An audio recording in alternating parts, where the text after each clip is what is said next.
All right, find the initial value. Okay, step 1 is slope. So m equals, I'm going to pick 2 points. I don't like this negative here, so I'm not going to use this point. So we'll do x1 and y1. This is my first point. x2, y2. This is my second point. So I'm going to do 7 minus 2 over 6 minus 5 to get a slope of 5. So m is 5. Step 2, find the b. And remember, b equals y minus slope times x. Pick a point. I don't want to use that negative, so I'm actually going to use this last point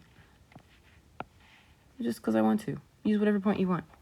So b equals, the y I chose is 12.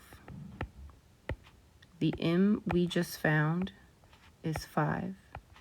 The x I chose is 7. Ugh.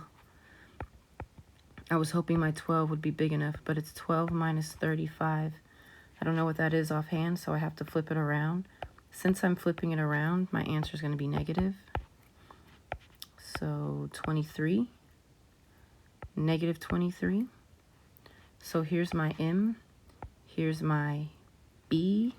Slope-intercept form they asked for would be y equals, what's the m here? 5. And what's the b here? Oops, not plus. Minus 23.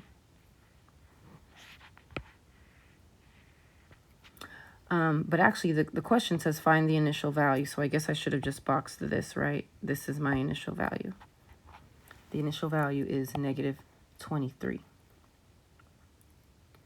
Now you're going to try to do the next problems, the next 4, by yourself, and then you'll just come back to the video to check your answer.